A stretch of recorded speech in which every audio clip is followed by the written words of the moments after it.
My stepdaughter's mom once told me that I'll never be her mom and made it clear that I should never try. Now my husband is furious that I excluded her from my parents' will. Posted by you/conscious_tension 491. I, 35F, have 2 kids, 17M and 17F, and one stepdaughter, 18F, whom I met when she was 11. The other day, I was at my parents' house going over some estate planning, as I am the executor, and while reviewing, I saw that my folks had split their assets, with half going to my 2 siblings and me, and the other half to their grandkids, all to be distributed evenly. My stepdaughter was included. When I asked them about this, they said they wanted to be fair. Their estate isn't super large, but the sum would be substantial, think something like a new car. I told my parents that, while generous of them, I didn't think it was necessary and that it would be better to split the assets between their 5 grandkids. When we got home, my husband said he overheard what I said, and that I was being a jerk for alienating his daughter. I told him my reasoning was that she is the only child/grandchild/niece on both her parents' sides and that she would be set. Her grandparents own multiple properties, her uncles are fairly well off and live in a high cost of living area, and, well, she's the only kid, and it's not looking like, at least on his side, that she'll have any cousins. Plus, their collective net worth is substantially more than my side. I also asked him if his parents included my kids in their estate, but he refused to answer. Still, he said I was being a jerk and accused me of not caring about her future. I think I was doing the right thing by looking out for my kids and their cousins. Am I wrong here? Edit. I was told to include this in the post. 1. I didn't argue with or pressure my parents to make a change. I simply mentioned that I don't feel it was necessary for her to receive a monetary amount. 2. My mom plans on giving her a set of family heirloom jewelry that is her birthstone. I think this is quite thoughtful. I'm not a big jewelry person, and she has other sets for the other girls in the family, so I feel this is okay. 3. My parents have seen her about 3 to 5 times a year since I met her. 4. My nephews and my kids do not have active relationships with their biological father's sides. My niece is a new mom and works at a restaurant. I feel that financial inheritance would be more impactful for them, even as such a small amount. 5. I know my stepdaughter is set to inherit at least 2 houses in a major U.S. city with a high cost of living. I found this out a while back after my husband asked me to help him organize his office.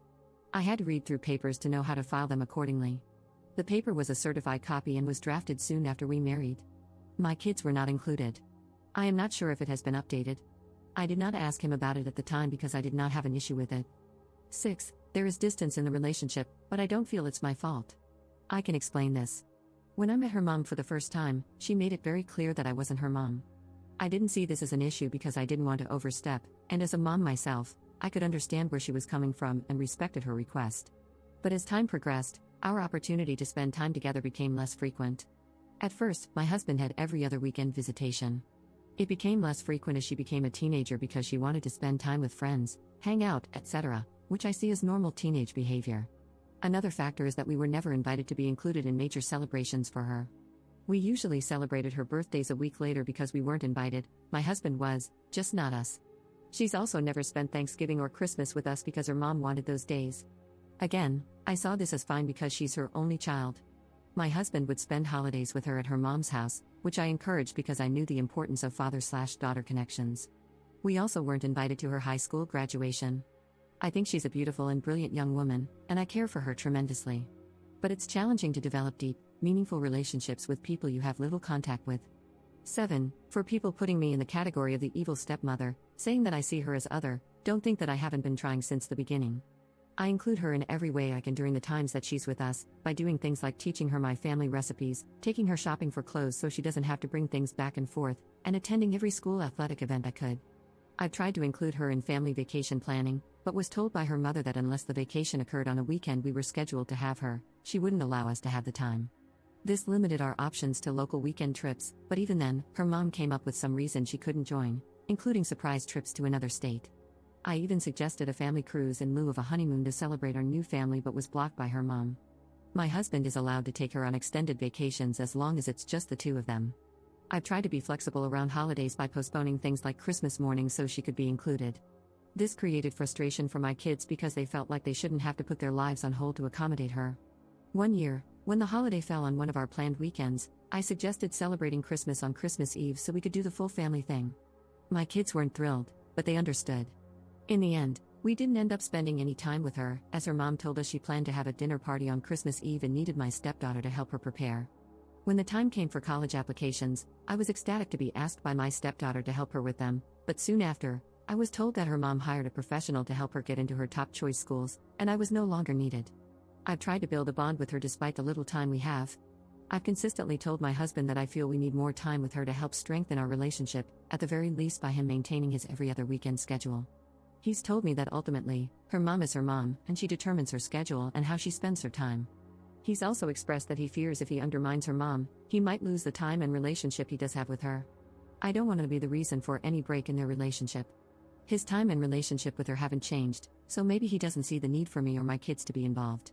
But if he doesn't advocate for us, then what am I supposed to do? Update 1 day later. I haven't had the opportunity to discuss all of this with my husband, as I was waiting to speak with my therapist to get advice on the best way to approach the conversation. However, I did receive a phone call this morning from my father-in-law, whom I see as an absolute angel of a man. Apparently, my husband told his mom about our argument, and my mother-in-law went off, which is how my father-in-law found out about it. He asked me for my side of the story, and I very emotionally told him everything as I listed in the original post. I told him it was not my intention to alienate my stepdaughter in any way, and that this whole thing has created a nightmare. After a deep breath and a slight pause, my father-in-law said that I did the right thing.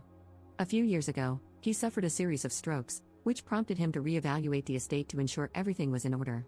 He is quite old, close to 90, and has a lot of underlying health issues. He and my mother-in-law share all of their assets, and she is also his power of attorney in case anything happens.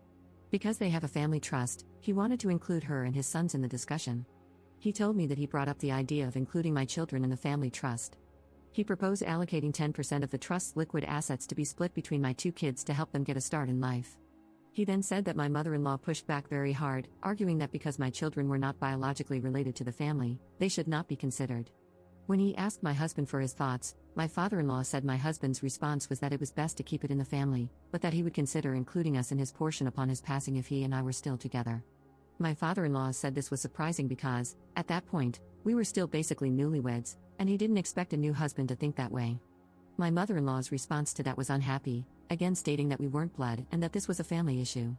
Due to the stress caused by the situation and because of the recent strokes, my father-in-law didn't want to press the matter further. My father-in-law said that afterward, he pulled my husband aside to find out more about what he meant and to be assured that my kids would be included. He was basically told by my husband that he would do what was best for his family, and the conversation was dropped. Now, my father-in-law said he didn't push further at that point because he was getting tired from the conversation. But in light of what's happening and how my mother-in-law and husband are responding behind closed doors, he felt it was necessary to let me know. He said that my stepdaughter is set to be more than okay when the time comes and that my husband had asked to tap into funds to pay for her college so she wouldn't need to take out any loans, which he agreed to. He said he asked my husband if he would do the same for my kids, and my husband's response was that he would address it when the time came, as my kids did not yet know what would happen regarding college admissions. My father-in-law then asked if my husband and I had discussed this. I told him that, in conversations with my husband about my kids' education, the plan was for them to take out loans, finish college, and then we would help pay off half of the loans together once they graduated. My husband has never suggested that anything for my kids' college would be paid for through his family trust. My father-in-law was very apologetic, saying he should have pushed further as he loves us greatly and feels like he didn't do enough. I told him it was not his fault and that he shouldn't feel responsible for any of this, and that I didn't want him to feel obligated to make any changes or bring it up with my mother-in-law or husband because I knew it would create additional stress for him, and I wanted him to take care of his peace. He said that, although his desire would be to make changes, since he and his wife have a joint estate and she is his power of attorney, he felt it would be more trouble than it's worth.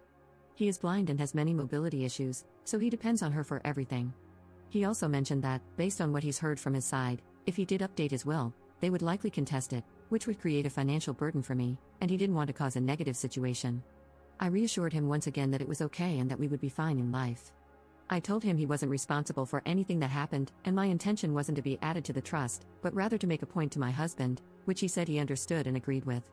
He apologized again, we expressed how much we love each other, and he ended the call by saying he considered me a person of integrity, which is a rare gem. Now that I have this information, I feel like this whole situation has brought to light many things I hadn't considered about my marriage.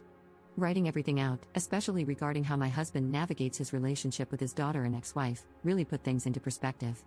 It makes me feel like we were never a priority for him. I'm not sure where to go from here. I plan to bring all of this up with my therapist and talk it through to figure out what I should do. But I no longer feel like the bad person for advocating for my biological family, especially since my husband and his side, excluding my father-in-law, have been advocating for theirs.